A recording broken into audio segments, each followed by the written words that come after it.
안녕하세요.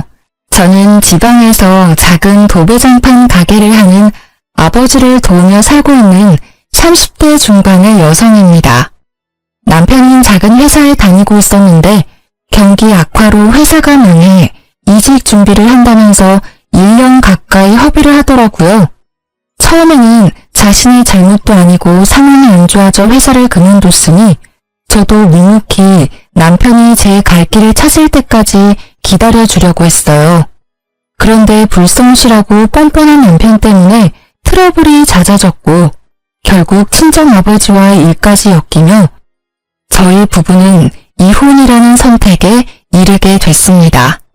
솔직히 저는 이혼하고 나니 속이 후련하고 짐을 벗은 것처럼 시원한데요. 아직도 저희 아버지는 이 일로 스트레스를 받고 계셔서 전 남편의 악질적인 모습을 만천하에 고하고 싶어졌습니다. 그래서 이렇게 익명의 힘을 빌려 사연을 보내게 됐는데 시간 내어 함께 들어주시면 정말 감사하겠습니다. 남편이랑 저는 친구의 소개로 만나 1년 연애를 하고 결혼했어요. 처음에는 외적인 부분은 마음에 들었지만 대화를 할수록 재미를 위한답시고 거짓말과 허풍을 떨길래 별로 믿음이 가지 않아서 안 만나려고 했습니다. 그런데 제가 마음에 들었는지 몇 달을 따라다니며 구애를 하는데 어느 순간 진심이 느껴졌고 결국 마음을 열게 되어 결혼까지 하게 됐어요. 지금 생각해보면 제가 처음 느꼈던 촉을 믿고 만나지 말아야 했는데 화려한 엉덩이 소가 넘어간 것 같아 분하기도 하네요. 어쨌든 저희 부부는 결혼 후에 한동안은 평탄하게 살았어요. 경제적으로 자리를 잡고 아이를 낳고 싶었기 때문에 저는 학교 졸업하고부터 돕던 아버지 일을 더욱 열심히 도왔고 남편도 회사 일을 나름 성실하게 해내는 평범한 모습이었습니다. 그렇게 살다 보면 저희도 아이도 낳고 집도 넓혀가고 여행 가는 재미를 느끼면서 살 수 있을 거라고 막연히 기대를 했었죠. 그런데 남편의 회사가 갑자기 망하면서 저의 소박한 꿈은 물거품이 됐어요. 남편은 원래 무역회사 영업일을 하고 있었는데요. 탄탄해 보이던 회사가 망한 게 충격이 컸는지 이제 영업 말고 평생 할 수 있는 기술을 배워야겠다며 자격증 공부를 준비하더라고요. 그러면서 지게차, 굴삭기, 용접 같은 것들을 알아보는데 저는 직업에는 귀천이 없고 오히려 전문적인 기술을 배우면 오래 써먹을 수 있으니 더 좋은 거란 생각에 완전 찬성했어요. 실제로 저희 아버지도 도배장판 기술로 먹고 사시니까요. 그래서 묵묵히 기다리며 지원을 해줬는데 퇴사 후에 1년이 다 되어가도록 아무런 성과가 없는 겁니다. 보통 자격증 공부를 하면 아무리 실무적인 거라도 필기나 실기 시험도 치고 학원도 다니고 하잖아요.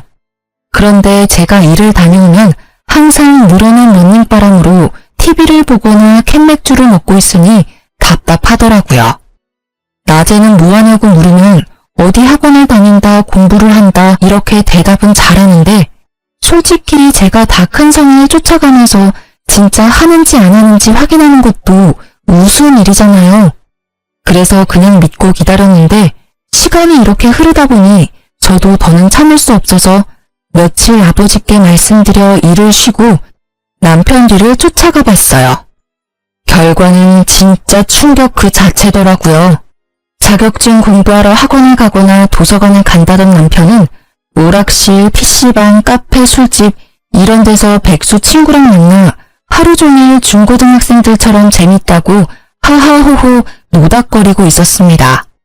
어이가 없어서 그날 밤 남편이 잘 때 카드 내역을 뒤져봤는데 초반에 중장비 학원 한 달 다닌 것 말고는 학원 다닌 기록도 없더라고요. 정말 내가 이런 사람을 1년이나 믿고 기다려줬다니 너무 화가 치밀어서 꼬리를 잡은 다음날 바로 남편을 잡고 따졌어요. 왜 그랬어? 그동안 학원 다니면서 공부한다고 왜 거짓말을 했냐고. 당신이 애야? 나 다 알고 있으니까 속일 생각하지 말고 솔직히 말해. 여보, 어떻게 알았어? 어디까지 아는데? 그게 지금 할 소리야? 학원 다닌답시고 공부하는 척 해놓고 아무것도 안 하고 친구랑 놀러 다니는 거 내가 다 봤어. 됐냐? 아니 공부를 했는데 자꾸 떨어지니까 당신한테 말하기 쪽팔리기도 하고 그래서 조금 있다가 하자 한 게 이렇게 됐네. 그런데 진짜 내가 일부러 그런 건 아니거든? 나 얼마 전에도 굴삭기 다시 배워보려고 학원 알아보고 있었어. 봐봐. 됐고, 당신 보니까 맨날 첫날 여기저기 돈 쓰러 다니던데 당신 나한테 용돈 받아 쓰잖아. 그래서 맨날 돈 없다고 징징거리면서 그 많은 돈이 대체 어디서 난 거야? 뭐 숨겨둔 비상금이라도 있니? 솔직히 말하면 봐줄 거야? 시끄럽고 빨리 말해. 미치겠네. 사실 나 기분급 올라서 퇴직금을 좀 더 받았거든. 그거랑 연차 안 쓴 거 모으니까 좀 되더라고. 그런데 이 정도는 자기 이해를 해줘야 돼. 요즘 애들도 공부하다가 스트레스 받으면 맛있는 것도 먹고 재밌는 영화도 보면서 좀 풀고 다시 공부하고 그러잖아. 리프레쉬. 몰라? 스트레스 받으면 머리가 더 안 돌아가. 헛소리 말고 남은 돈 지금 당장 다 내놔. 내가 관리할 테니까. 그리고 앞으로 한 번이라도 더 거짓말하면 나 진짜 가만 안 있는다. 아니 내가 벌어서 내가 받은 건데 왜 줘야 하는데. 그래야 네가 맘 잡고 공부를 제대로 하니까. 공부하기 싫어? 그럼 그냥 우리 아빠한테 와서 일을 배워. 기술 배우고 싶다며. 우리 아빠 하는 것도 기술이잖아. 야, 사위가 돼서 어떻게 장인어른 밑에 가서 일을 하냐?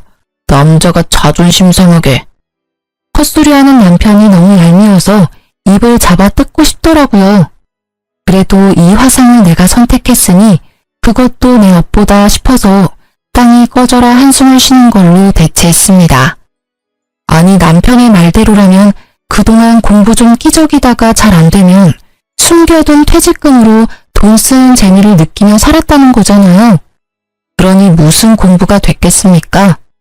그동안 남편이 갑자기 공부를 하겠다고 하니 답답했지만 제가 쪼으면 스트레스 받을까봐 말도 가려가면서 하고 맛있는 보양식도 해먹이고 뒷바라지라면 뒷바라지를 했어요. 그런데 이렇게 저를 속이고 뒤에서 탱자탱자 놀고 있었다니.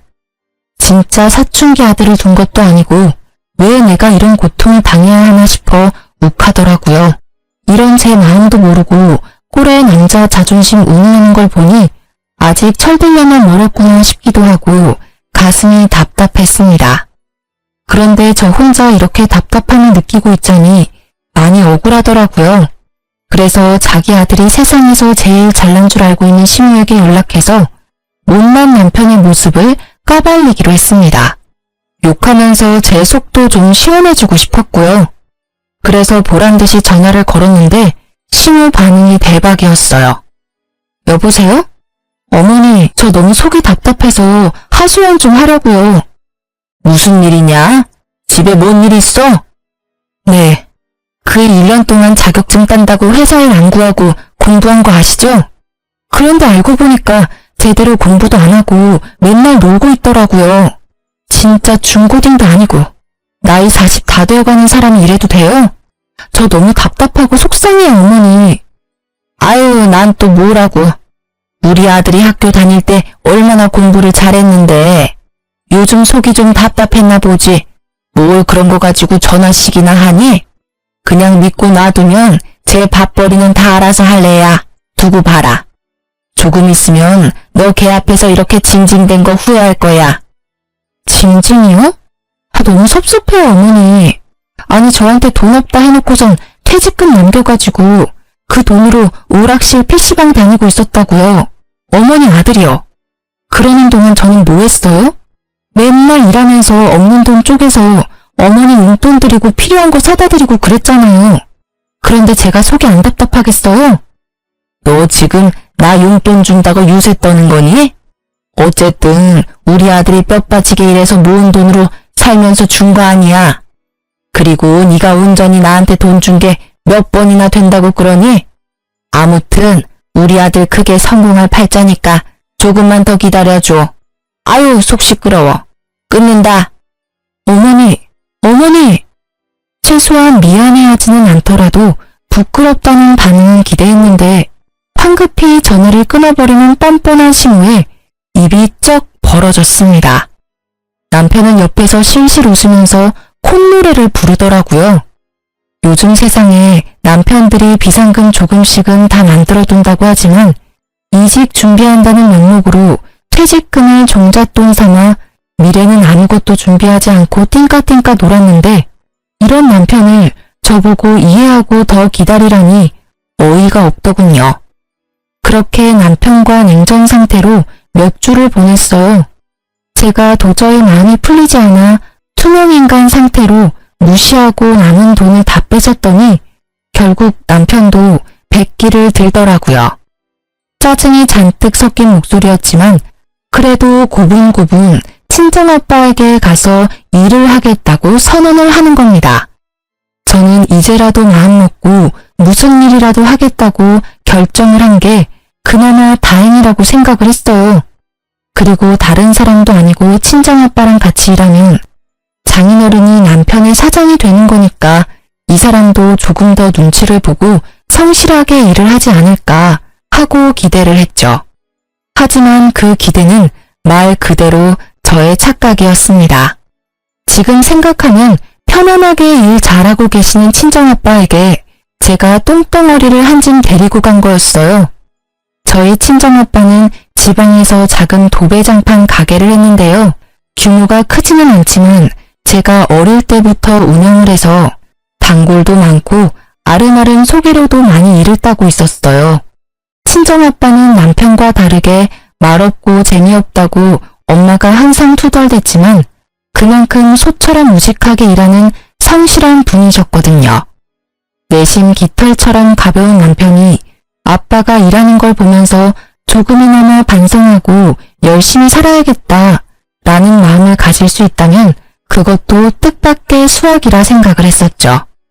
물론 처음 며칠은 남편도 이 상황에 적응을 해야 하니 저와 함께 정시 출근, 정시 퇴근하면서 노력하더라고요.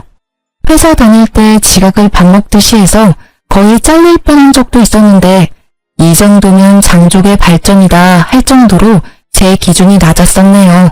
아무튼 아침에 출근해서 아빠랑 같이 재료 보는 방법도 배우고 낮에는 직접 현장에 나가서 막내로 이것저것 심부름도 하고 작업하는 것도 배우면서 차근차근 따라가려고 하는 겁니다. 그 모습이 기특해 보여서 저도 집에 오면 고생했다고 비위도 맞춰주고 외식도 시켜주면서 진짜 아들처럼 부둥부둥 해줬어요. 그런데 저 속이고 1년이나 뒤에서 놀던 사람이 하루아침에 성실맨으로 바뀌기가 쉽진 않았을까요? 조금 시간이 지나고 나니까 일이 힘들다고 투덜투덜 대더라고요. 왜 또 죽상이야? 아 몰라, 너무 힘들어. 진짜 장인어른 왜 이렇게 빡세게 일을 하시냐? 사람이 하는 일인데 휴식 시간도 좀 주셔야지. 이거 봐봐, 나 손에 물집 잡힌 거. 하루 종일 땀 흘려서 기운도 없는데 손까지 말썽이고 미치겠어. 내일 하루 쉬면 안 되나? 어디 좀 봐.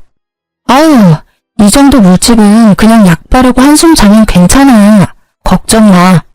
그리고 이제 일한 지 한 달도 안 됐는데 벌써 이렇게 힘들어하면 어떡해. 몸으로 하는 일이니까 일단 힘든 건 각오하고 시작한 거잖아. 내가 생각해봤는데 장인어른이 너무 심해. 진짜 네가 하루 종일 천장 쳐다보면서 팔 안 뻗고 있어봐서 모른다니까. 나 팔 떨어져 나가는 줄 알았다. 젊은 사람 맞다고 여기저기서 일 시켜놓고 부려먹으려고 눈이 벌게져 있는데 와, 이 돈 받고 내가 이렇게 해야 해? 처음이니까 당연히 힘들고 돈도 작지. 그럼 사위라고 편한 일 하고 돈도 많이 받을 줄 알았어? 무슨 일이든 손에 익으면 편해지고 돈도 많이 버는 거잖아. 여보 그러려고 회사 그만두고 기술 배우겠다고 한 거 아니었어? 아 몰라. 그냥 나 돈 받는 만큼만 일할 거야. 쥐꼬리만한 돈 벌려다가 내 몸 다치면 장인어른이 보상해준대. 어린아이 같은 남편의 불평에 헛웃음이 터졌습니다. 이렇게 나약해 빠진 사람이 무슨 기술을 배우겠다고 호언장담을 한 건지 진짜 이 사람을 믿고 평생을 살아도 되나 하는 의구심이 들 만큼 한심해 보이더라고요. 물론 하는 일이 힘들고 체력적으로 지칠 수는 있습니다. 그래도 정말 의지만 있다면 정신력으로 이겨낼 수도 있고 또 저희 친정아빠에게 진지하게 고민 상담하면서 일을 조율할 수도 있는 문제라고 생각했습니다. 그런데 남편은 힘들다면서 무조건 일을 쉽게 하려고 하고 돈이 작다는 핑계로 뺀질뺀질거리는 게 너무 눈에 보이더라고요. 옆에서 지켜보는 제가 봐도 툴툴대는 게 티가 나는데 하루 종일 같이 일하는 현장 분들이 좋아할 리 만무했습니다. 심지어 몰랐는데 남편은 같이 일하는 직원분들에게도 저희 친정아빠의 뒷담화를 어마어마하게 하고 있었습니다.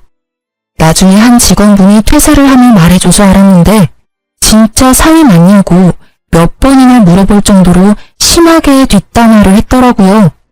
그냥 잘 모르는 일반 어른한테 해도 싸가지 없다고 할 정도의 발언을 사장이면서 장인어른인 사람을 대상으로 서슴지 않고 해대니까 곁에서 듣던 직원들도 기분이 안 좋았던 것 같습니다.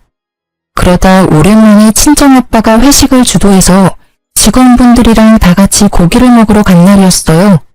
오랜 단골집이라 서비스도 많이 나오고 화기애애하게 단백질 보충한다면서 좋은 분위기를 즐기고 있었죠. 고기에 술이 빠질 수 없다면서 소주랑 맥주도 거하게 시켜서 소맥도 말아먹고 식당에 있는 노래방 기계로 노래도 하고 그랬어요. 저희는 괜히 장인, 딸, 사위가 한 테이블에 앉기가 좀 그래서 다른 분들이랑 어우러져 떨어져 있었거든요. 그런데 갑자기 남편이 있는 테이블에서 큰 소리가 나는 겁니다.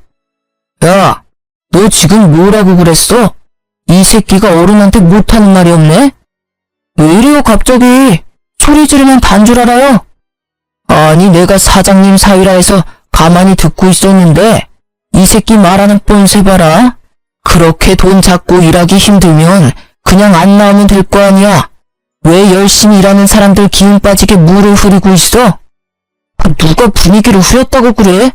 그냥 조용히 대화하자는 건데 아저씨가 지금 좋은 분위기 다 흐리고 있잖아. 이거 반말도 안 해? 그래, 막 가보자 아주.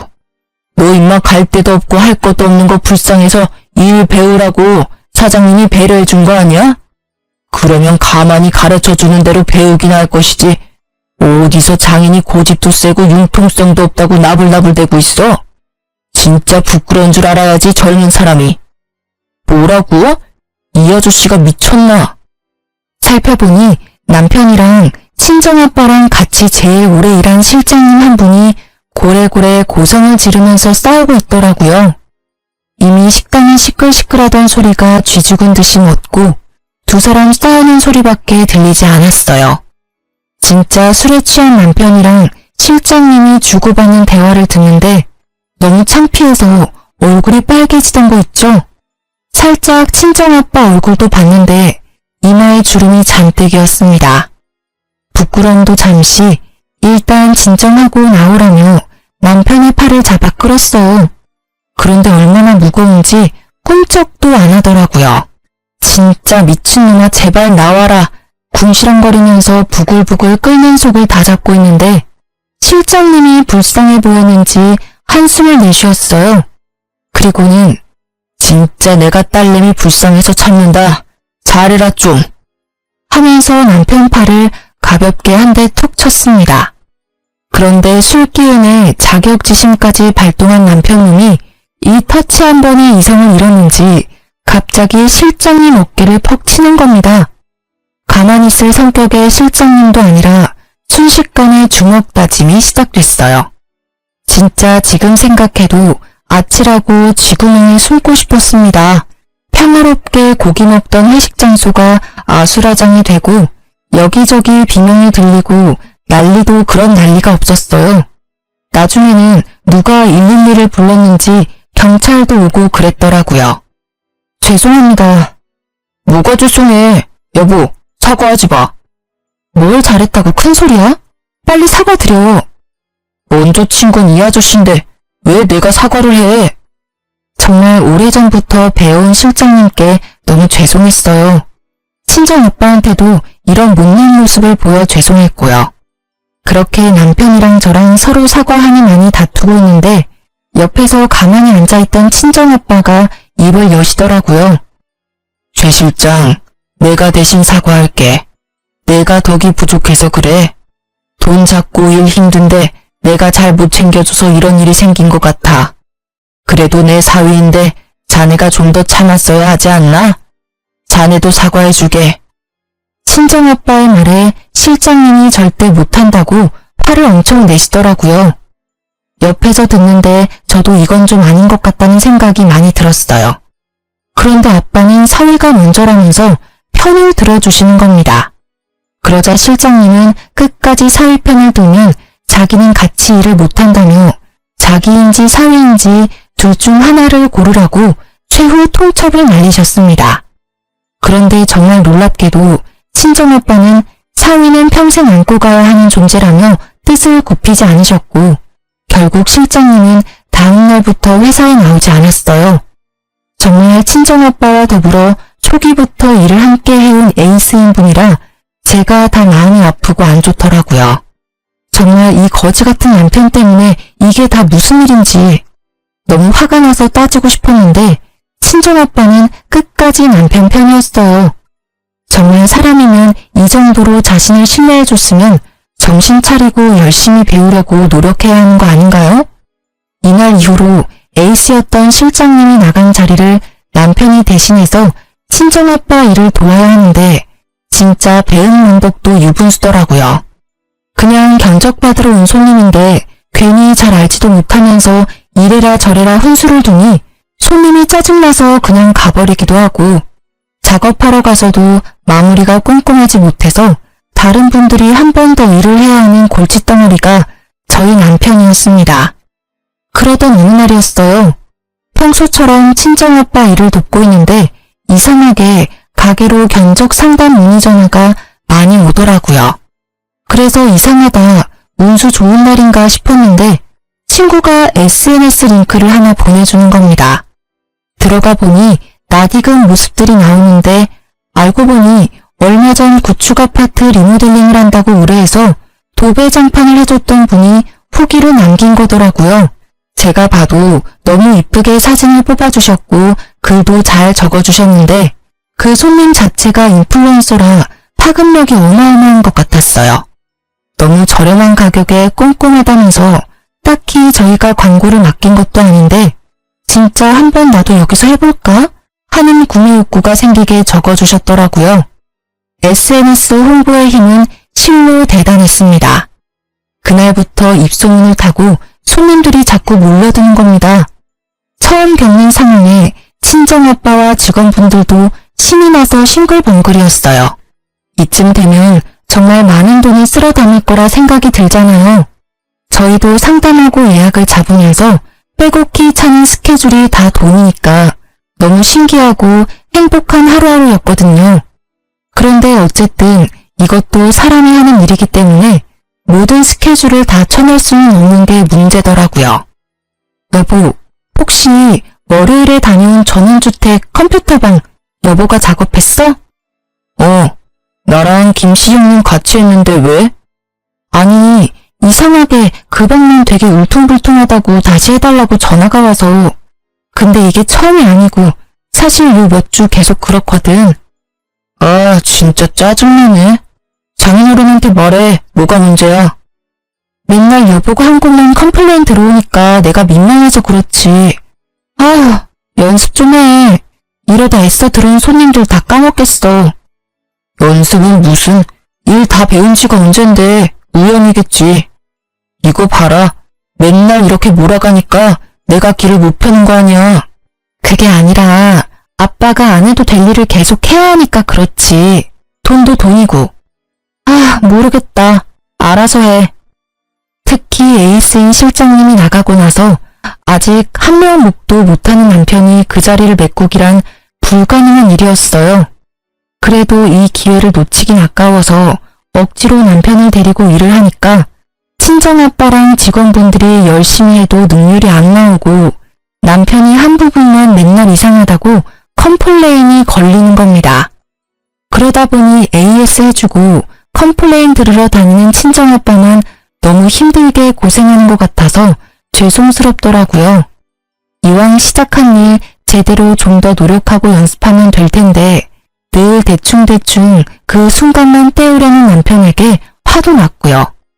그래도 큰 소리 안 내려고 꾹 참고 있었는데 어느 날 걸려온 전화 한 통에 분노가 치솟았습니다. 평수가 작은 곳이라 남편과 보조하는 분만 간 손님집이었는데 자기가 고른 고급 장판 대신에 제일 싸구려 저가 장판이 깔렸다면서 엄청 화를 내면서 일단 와서 확인을 해보라고 하더라고요. 여보, 어제 2차 아파트 다녀온 거 기억나지? 거기서 와보라고 하는데 뭐 짐작 가는 거라도 있어? 아니, 작업 다 잘 끝났는데 왜? 무슨 문제 있대? 잘 모르겠는데 자기가 고른 거 말고 제일 싸구려가 깔렸다고 하는 것 같아. 어제 그 손님이랑 확인한 거 깔아준 거 맞아? 현장에서도 같이 체크했어? 당연하지. 내가 몇 번이나 확인해서 가져갔는데 그런데 현장에는 그 아줌마 애들밖에 없었어. 자기는 뭔 출장 갔다고 그냥 깔래서 깔고 왔는데 진짜 웃기는 아줌마네. 됐어. 내가 갔다 와 볼게. 씩씩거리며 남편이 손님 집으로 향한 후 왠지 느낌이 쎄해서 퇴근도 하지 못하고 가게에 있었어요. 그랬더니 친정아빠가 무슨 일 있냐면서 물어보더라고요. 솔직하게 말씀을 드리니 거기가 어디냐고 같이 가보자고 하는 겁니다. 알고 보니 친정아빠도 재고를 봤을 때 고가 장판이 계속 남아있어서 이상하다고 생각을 했다면서요.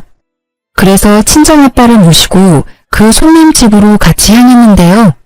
입구부터 고래고래 큰 소리가 들리더라고요. 덜컥 겁이 나서 황급히 열린 문으로 들어갔어요. 안녕하세요. 아까 전화 받았던 장판집이에요. 여보, 무슨 일인데?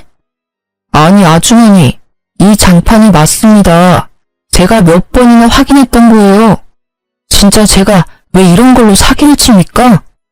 이게 진짜 맞다고요? 아저씨, 제가 바보로 보여요? 여기 사장님이시죠? 이것 좀 보세요. 제가 고른 문이랑 이게 같나요? 그리고 질감도 다르고 다 다른데 진짜 계속 우기면 맞는 게 돼요? 이거 완전 사기꾼 아니야? 사기꾼이라뇨. 말씀이 심하시네. 진짜 이거 맞으면 어쩔 거예요? 예? 여자 손님은 사기당했다며 고함을 지르지 남편은 아니라면서 억울하다고 부들부들이지 저랑 친정아빠만 중간에서 난감하더라고요.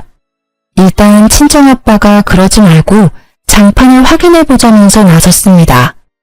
그래서 문제의 그 장판이 깔린 방으로 향했는데 웬걸 진짜 여자 손님 말대로 제일 저가 장판이 잘못 깔려있는 겁니다. 제가 봐도 손님이 말하는 무늬가 아닌 걸 알겠는데 어떻게 몇 달을 함께 일한 남편이 이걸 모르는지 대체 정신을 어디에 빼놓고 다니는 것이며 무슨 기술을 배우겠다고 설치고 다니는 것인지 모를 일이었습니다. 순간 우라통이 터지는 게 이건가 싶더라고요. 친정아빠도 진짜 땅에 꺼져라 한숨을 쉬면서 이 말을 짚으시는데 너무너무 죄송스러웠습니다. 또 사과는 친정아빠 몫이었으니까요. 죄송합니다. 손님 말이 맞습니다.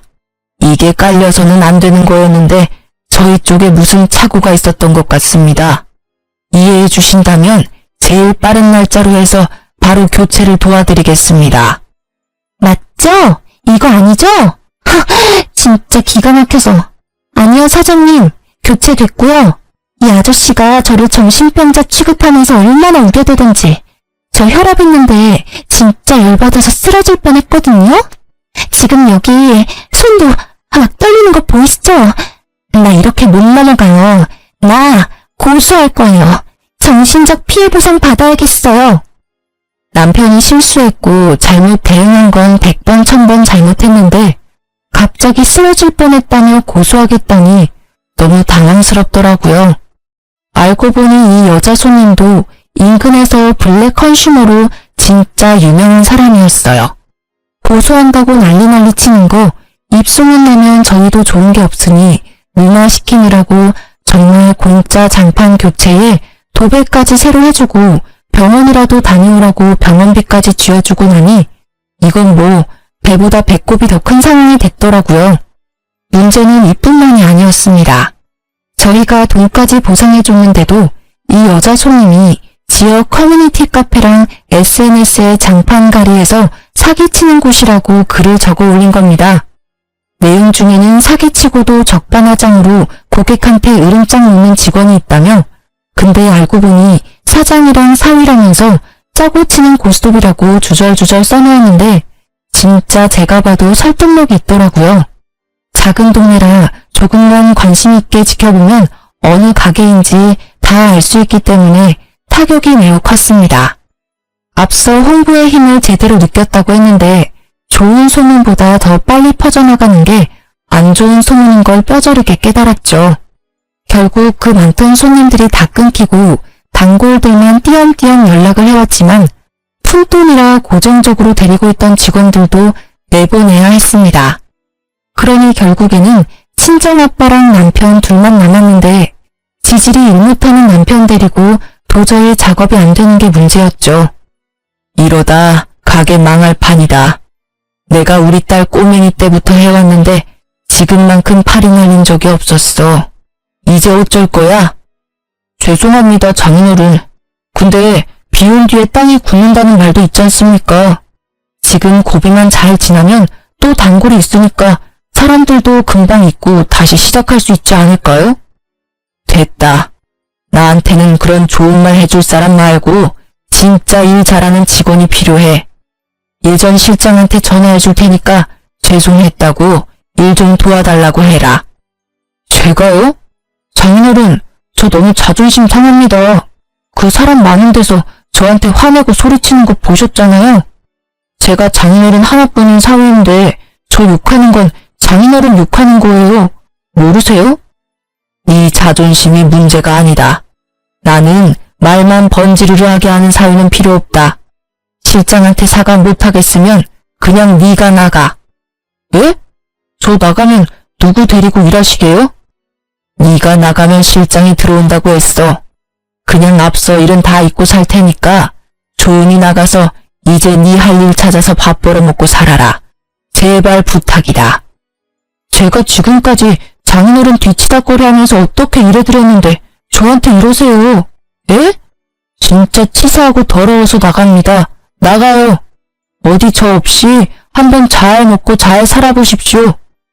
배은망덕도 유분수라고 친정아빠한테 버럭하는 남편이 원망스러웠어요. 그래도 이렇게 제 발로 나가서 다른 일을 하면 어쨌든 이제 친정아빠 가게랑 엮이는 꼴 안 봐도 되니까 바보같이 참았습니다. 남편이 가게를 그만둔 후 친정아빠는 실장님을 다시 모셔왔고 두 분이서 초심으로 돌아가 직접 발로 뛰어 영업하고 작업하시더라고요. 그러다 보니 워낙 평판이 좋았던 분들이라 곧 회복을 하긴 하셨습니다. 남편은 굴삭기 학원에 다시 다니고 싶다길래 제가 직접 끊어줬어요. 이렇게 조금 느리긴 해도 일상으로 돌아가나 싶었죠. 그런데 며칠 뒤 갑자기 큰 소리 뻥뻥 치고 나온 남편이 학원을 그만두고 다시 친정아빠 가게로 들어가야겠다는 겁니다. 갑자기 왜 또 이래? 아빠 가게에 반겨준 사람이 누가 있다고? 그냥 지금 배우는 거나 열심히 배워서 빨리 일할 생각을 해 좀. 당신은 알고 있었지? 장인어른 알부자인 거. 나 사실 회사 장부 봤어. 무슨 소리야? 설마 내 컴퓨터 파일 훔쳐봤니? 미친 거 아니야? 묵묵하게 혼자 왜 그런 짓을 했어? 아니, 분명히 내가 나올 때만 해도 금방이라도 망할 것 같았는데 쉽게 안 망하는 게 너무 신기한 거야. 비결이 궁금하기도 하고. 그래서 좀 찾아봤는데 장인어른 숨겨둔 현금이랑 부동산도 있으시더만. 지금 가게에 있는 상가도 장인어른 거고. 이런 걸 왜 나한테 얘기를 안 했어? 그게 당신이랑 무슨 상관이야. 우리랑 아무 상관없는 돈이야. 이렇게 어려울 때 대비해서 우리 아빠가 한 푼 두 푼 모아두신 거라고. 그리고 혼자 관리하기 힘드니까 딸인 나한테 부탁하신 거고. 그래서 이렇게 말하는 저희가 뭔데? 뭐 콩고물이라도 바라는 거야? 안 되겠다. 아무리 생각해도 내가 장인어른 이렇게 외면하면 안 될 것 같아. 우리 장인어른 사업 더 잘되게 도와드려야지. 하나뿐인 사위인데 내가 힘 닿는 데까지 도와드리는 게 사람 도리지. 아니 당신이 뭘 도와준다고 그래. 지금까지 아빠한테 패만 끼쳤는데 당신은 그냥 아무것도 안 하고 다른 일 하는 게 도와주는 거야. 몰라? 진짜 아무것도 모르는 3살 어린아이가 봐도 남편이 친정아빠에게 빌붙으려고 하는 걸 알았을 겁니다. 너무 속이 훤히 보이는데 아니라고 하니까 우습더라고요. 그래도 혼자 단꿈에 빠지는 것까지 막을 순 없으니까 이렇게 무시하고 있으면 양심껏 포기할 줄 알았어요. 자기가 그 가게에서 얼마나 많은 사고를 쳐댔는데 어떻게 그걸 물려받을 수 있을 거라고 생각을 하는지 제 일반적인 상식으로는 이해가 잘 안 가더라고요. 그런데 사람이 한번 헛된 꿈을 꾸니까 폭주 기관차처럼 그 생각에만 몰두해서 현실로 돌아오지를 못하는 겁니다. 이 와중에 손님 떨어진 가게를 수습하느라고 저렴한 가격으로 밤낮 없이 일하던 친정아빠는 결국 과로로 쓰러지기까지 하셨어요. 단순한 피로 누적이라고는 했지만 연세도 많으신데 이렇게까지 고생을 하시니 딸인 입장에서 너무 걱정스럽더라고요. 그래서 남편이랑 바로 용돈이랑 먹을 걸 챙겨서 병문안에 갔는데 이 눈치 없는 남편님은 거기서도 뻔뻔한 말을 계속하던 거 있죠. 장인어른, 좀 괜찮으세요? 괜찮아. 링거 맞고 오랜만에 푹 쉬었더니 아무렇지도 않아. 별일 아닌데 괜히 너희 장모가 연락을 해서 걱정을 시켰구나. 아빠, 이번 기회에 일 좀 그만하고 푹 쉬어. 건강 챙기는 게 우선이지. 가게는 이제 그만 챙겨도 돼. 그래도 평생 일궈온 건데 계속 누워서 나몰라라 할 수 있나? 기운 차려서 빨리 또 일해야지. 일하던 사람은 계속 일해야지. 누워있으면 오히려 병난다. 에이, 장인어른, 연세도 있으신데 언제까지 일하실 순 없잖아요. 그래서 말인데 이제는 저한테 좀 맡겨두시고 편히 쉬세요. 제가 정말 정신 차리고 장인어른 대신 열심히 해볼게요. 저 결심했습니다. 제가 장인어른 가게 물려받겠습니다. 순간 귀를 의심했습니다. 어쩜 이렇게 사람이 뻔뻔할 수 있는지 제가 다 부끄럽더라고요. 친정아빠도 황당했는지 날선 눈에서 레이저가 막 나오는 것 같았습니다. 나는 자네한테 물려줄 생각 털끝만큼도 없네. 꿈도 꾸지 마라. 내가 계속 기회를 줬지만 자네는 별로 고마워하지도 않았잖아. 그냥 여기서 그만두고 자네한테 맞는 다른 일 찾아서 하게. 제가 뭘 그렇게 잘못했다고 그러세요? 너무 섭섭합니다. 정말 저 나름대로 열심히 노력했다고요. 노력? 뭐든지 대충대충 수박 겉핥기처럼 하는 그런 걸 요즘은 노력이라고 하나? 어쨌든 나는 말했어. 내 가게 자네한테는 절대 못 물려줘. 꿈깨. 어이씨, 진짜 너무하시네요. 그럼 제가 그동안 일하면서 영업해서 따온 것들도 있으니까 그거에 대한 성과금은 주세요. 제가 너무 억울해서 그거는 따로 받아야겠습니다. 뭐, 성과금? 진짜 듣자 하니 기가 차서 말이 안 나오더라고요. 어쩜 사람이 이렇게 뻔뻔하고 양심에 털이 날 수 있는 걸까요? 이 새끼를 어떻게 처리해야 하나 고민하고 있는데 설상가상 친정아빠는 남편의 헛소리에 스트레스를 받아서 갑자기 숨까지 헐떡이시는 겁니다. 너무 놀라서 간호사를 막 부르는데 남편은 그 와중에도 아랑곳하지 않고 계속 억울하다며 혼잣말만 하던 거 있죠. 간호사가 와서 친정아빠 혈압을 재고 처치를 해주는데 눈물이 왈칵 나면서 참을 수 없이 분노가 치솟았습니다. 야, 미친 거 아니니? 지금 이 상황에서 성과금 얘기가 나오고 너 억울한 것만 자꾸 생각이 나? 진짜 어이가 없다. 내가 미쳤다고 너를 아빠 가게에 붙여줘서 우리 아빠만 이렇게 맘고생하게 만들었는지 모르겠어. 진짜 나 정 떨어져서 너랑 같이 못 살아. 이혼해. 뭐? 이혼? 갑자기 이혼은 또 무슨 소리야? 이혼이 그렇게 쉬운 거야?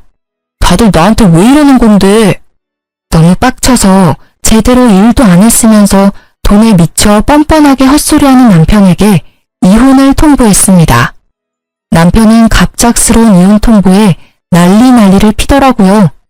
그때 친정아빠가 거친 숨으로 남편에게 소리쳤습니다. 내가 진짜 내 딸 때문에 참고 참았는데 이혼한다니 속이 시원하다. 내가 자네 하나 때문에 정신적 물질적으로 입은 손해가 얼마인 줄 알아? 그런데 뭐 가게를 물려받겠다. 성과금을 달라. 간호사 선생, 나 바로 퇴원시켜 주시오. 변호사 선임해서 저놈한테 손해배상 청구해야 하니까.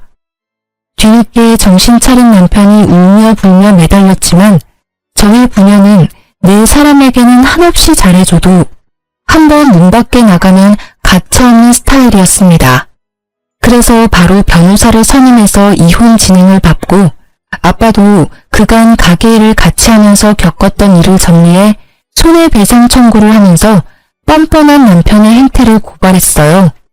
저는 어릴 때 아빠가 들려준 이솝 우화의 햇님과 바람 이야기를 좋아해서 나그네의 옷을 벗긴 건 따뜻한 햇살을 전해준 햇님이라는 걸 기억하고 남편에게도 정말 잘해주려고 노력을 해왔거든요. 그래서 1년 동안 저를 속이고 탱자탱자 놀았던 것도 눈 감아주려 했고 친정아빠가 하는 가게를 무시하면서 마지못해 일하던 것도 이해하려 했어요. 그런데 그렇게 눈 감아주고 이해했던 결과가 이렇게 저와 친정에 빌붙으려고 하는 못난 남편을 만들 줄 몰랐습니다. 솔직히 작은 것에도 감사할 줄 아는 사람이었다면 저와 친정아빠가 이렇게까지 매몰차게 굴지는 않았을 거예요. 우냐우냐 하며 어쨌든 내 사람이니 품고 가려 했을 겁니다. 그런데 자기를 위한 배려와 존중도 알아채지 못하고 당연시하면서 계속 더 큰 것을 달라고 징징거리는 사람은 도저히 품지 못하겠더라고요. 결국 그렇게 저희는 이혼하게 됐고 저는 친정아빠에게 죄송한 마음에 더 열심히 일을 도우면서 작업하는 것도 배우고 있어요. 처음에는 여자가 험한 일 하면 안 된다고 하시던 아빠도 평생 먹고 살 귀한 기술이니 배우고 싶다는 제 말에 수긍하시면서 오히려 배울 자세가 되어 있으니 체격만 큰 전 남편보다 훨 낫다고 저를 칭찬하시더라고요. 그렇게 사이좋게 부녀가 일을 하고 있답니다. 전 남편은 들리는 소문에 아직 백수라 시모한테 붙어 산다더라고요. 시모는 잘난 아들이 다시 품에 돌아왔으니 기뻐하면서 지금쯤 생활비 한 푼 안 주는 40 다 된 아들 끼고 오손도손 깨볶으면서 잘 살고 있겠죠 뭐. 뭘 해도 잘 될 팔자의 아들이니 저보고 보석을 놓쳤다고 비웃을지도 모르겠어요. 그래도 하나 분명한 건 아들 때문에 1000만 원을 잃었다는 건데요. 남편은 저랑 이혼하고 친정아빠랑 소송을 진행했는데 결국 사업장에 피해를 입힌 게 입증이 돼서 1,000만 원을 물어주라는 판결을 받게 되었습니다. 그런데 개털인 남편이 갑자기 어디 그런 돈이 있나요? 결국 시모가 아들 앞길 막힐까봐 전세금을 빼서 줬다고 들었어요. 솔직히 그동안 친정아빠가 평생 일궈온 가게 망할 뻔한 거 생각하면 2배, 3배로 받아도 시원찮지만 뻔뻔한 남편과 아들밖에 모르는 시모에게 아주 적절하게 금전 치료해준 것 같아서 속이 후련합니다. 친구들도 모두 제 이야기를 듣더니 이혼 너무 잘했다며 위로해 주더라고요. 앞으로 100세 시대인데 피 한 방울 안 섞인 다 큰 성인 아들을 제가 왜 데리고 살면서 교육시켜야 하냐면서요. 제가 생각해도 저도 모자라 저희 친정아빠에게까지 남편을 가르쳐달라고 한 게 죄송스럽고 잘못된 선택이었구나 싶어요. 혹시라도 저처럼 아들처럼 철없는 남편을 두고 교육시켜서 데리고 살아야겠다는 분들 계시다면 뜯어 말리고 싶어요. 사람은 쉽게 변하지 않더라고요. 제 이혼 이야기는 여기까지입니다. 들어주셔서 감사해요.